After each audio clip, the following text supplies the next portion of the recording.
Tankokin mai guda 40 sun isa cikin garin Gao lami lafiya bayan fitar su daga kasar jamhuriyar Nijar zuwa kasar Mali. Ministan ma'adanai na kasar Nijar ya halarci babban taro wanda ake gudanarwa a kasar Turkiya birnin Istanbul a ranar jiya Juma'a. Kimanin motoci guda 40 ne wato tankoki cike da mai wanda suka tashi daga kasar jamhuriyar Nijar zuwa kasar Mali suka sauka cikin garin Gao lami lafiya ba tare da fuskantar wata matsala ba.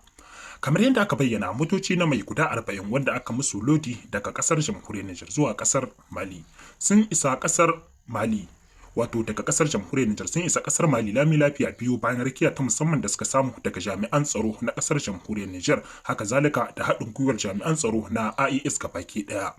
Kamar yadda Colonel Ibrahim ya bayyana ya ce wannan motoci sun samu rakiya ta musamman da haɗin gwiwa na jami'an tsaro da ɓangarori guda biyu wato jami'an tsaron ƙasar Nijar da kuma na Mali haka zalika da hana haɗin gwiwar ƙasashen IAS an yi hakan ne ba don komai ba domin a tabbatar da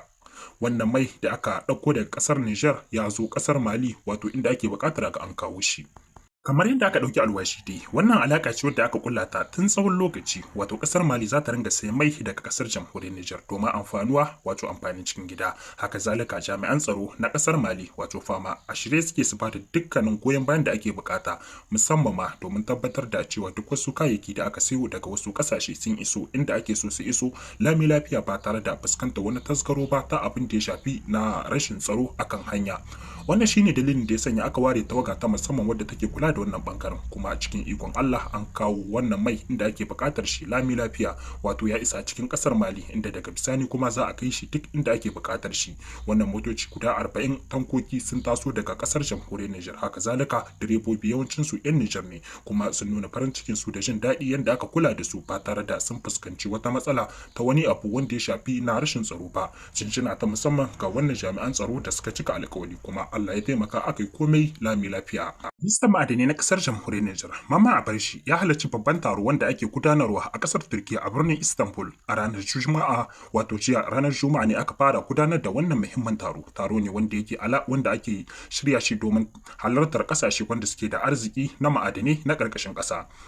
To sanadiyar zuwan wannan taron da ministan ya nuna jin daɗin shi da kuma aniyar ƙasar jamhuriyar Nijar domin ƙara ƙarfafa alaƙar ta da duk wasu ƙasashe wanda za su iya sayan kayayyaki wanda ake fito da su daga ƙarƙashin ƙasa wato abubuwa sinadarai makamashi wanda ake fito da su daga cikin ƙasa kama daga iskar gas, uranium da wasu ababe makamantan wannan. Ya bayyana cewa ƙasar Nijar a shirye take ta faɗaɗa alaƙar ta da wannan ƙasa ta Turkiya duba da yanda ake fahimtar juna akan abin da ya shafi abubuwa na ƙarƙashin ƙasa kuma ya tabbatar ma da manema labarai cewa wannan taro ne mai muhimmanci kuma yana da kyau ƙasashe wanda suke da irin wannan albarkatu su ci gaba da zurfafa irin wannan zama domin samun kyakkyawar fahimta da kuma yanda za a ringa tafiyar da wannan makamashi da Allah subhanahu wa ta'ala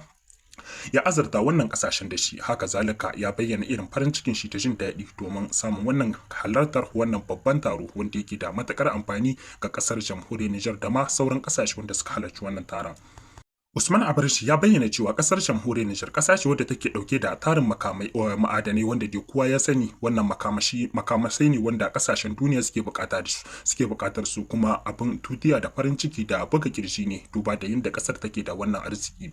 Ya ce kuma haka zalika kasar Nijar a shirye take tafi duk wasu dokoki da za a iya shimfiɗawa domin a tabbatar da wannan arziki na wannan kasashe sun ta amfani shi haka zalika sun more shi na tsawon lokaci kuma a shirye suke su bi duk wasu matakai wanda za a yi domin a tabbatar da wannan al'amari ya amfani ƙasa baki ɗaya. Shi dai wannan taro ne wanda ƙasashe da dama suka halatta akwai mutane da dama wanda suka fito daga cikin wasu ƙasashe daban-daban wato kowace ƙasa mai wannan arziki ta turo wakilanta haka zalika kuma akwai mambobi na ƙungiyoyin duniya wanda suka halarci wannan babban taro ba don komai ba domin a shimfiɗa sababbin dokoki da tsare-tsare yadda wannan al'amari wato yadda wannan amfani za a more shi kuma kowace ƙasashe za su ci moriyar albarkacin da Allah ya azarta su a cikin